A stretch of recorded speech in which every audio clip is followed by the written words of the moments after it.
India की space agency एक बार फिर से आसमान की ऊंचाइयों को छूने निकल पड़ा है। मतलब जितना संघर्ष इसरो ने किया शायद उतना नासा या अदर स्पेस एजेंसीज ने नहीं।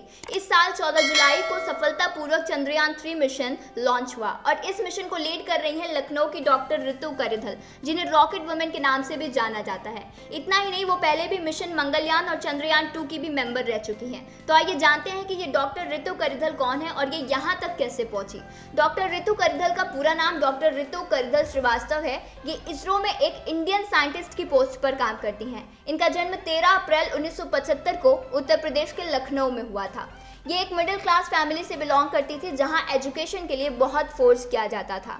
उस समय संसाधनों की कमी ने डॉक्टर करिधल को आत्मनिर्भर रहने पर मजबूर कर दिया, क्योंकि ना तो अच्छे कोचिंग इंस्टीट्यूशंस थे और ना ही कोई गाइड करने वाला। लेकिन वो जानती थी कि उनका इंटरेस्ट स्पेस साइंस में है। उनमें ये जानने की क्यूरियोसिटी थी कि आखिर चंद्रमा अपना आकार बदलता कैसे है। बाहरी अंतरिक्ष को लेकर ऐसे बहुत से सवाल उनके मन में उठने लगे। इस क्षेत्र में उनकी जिज्ञासा और भी बढ़ गई। स्पेस के बारे में जितनी भी इंफॉर्मेशन थी, न्यूज़पेपर से लेकर मैगजीन तक, उन सबको उन्होंने कलेक्ट करना शुरू कर दिया और इसरो और नासा जैसे बड़े बड़े स्पेस रिसर्च सेंटर से जुड़ते गए। इनकी शिक्षा की बात करें तो इन्होंने लखनऊ यूनिवर्सिटी से फिजिक्स में बीएससी करके अपना ग्रेजुएशन कंप्लीट किया और इसी यूनिवर्सिटी में उन्होंने फिजिक्स से ही मास्टर की डिग्री हासिल की। लखनऊ यूनिवर्सिटी में फिजिक्स से ग्रेजुएशन किया और फिजिक्स डिपार्टमेंट में डॉक्टरेट कोर्स में एडमिशन लिया।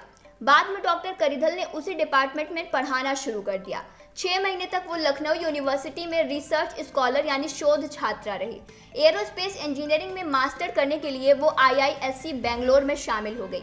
बात करें इनके कैरियर की तो ऋतु करिधल 1997 से इसरो के लिए काम करती आई हैं। उन्होंने इंडिया के मार्स ऑर्बिटर मिशन यानी मंगलयान के इवोल्यूशन में एक बहुत ही इम्पॉर्टेंट रोल प्ले किया और ये मिशन इसरो की सबसे बड़ी अचीवमेंट में से एक था।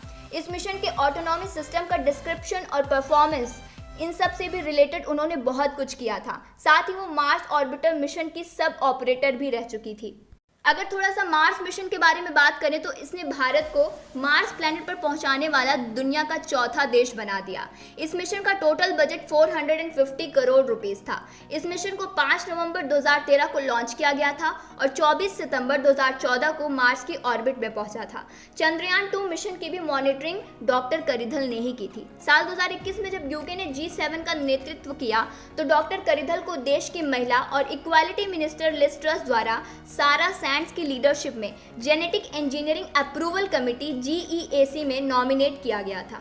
विज्ञान और अंतरिक्ष में महत्वपूर्ण भूमिका निभाने वाली डॉक्टर ऋतु करिधल को साल 2007 में भारत के राष्ट्रपति APJ अब्दुल कलाम से इसरो युवा वैज्ञानिक पुरस्कार मिला। साथ ही मार्स ऑर्बिटर मिशन की सक्सेस को डिस्क्राइब करते हुए टेड और टेडेक्स करिकुलम में भी उन्होंने अपना रिप्रेजेंटेशन दिया था। डॉक्टर करिधल को उनकी मातृ संस्था लखनऊ यूनिवर्सिटी के द्वारा डॉक्टरेट की मानद उपाधि से सम्मानित किया गया था, जिसे गवर्नर आनंदीबेन पटेल ने प्रोवाइड किया था।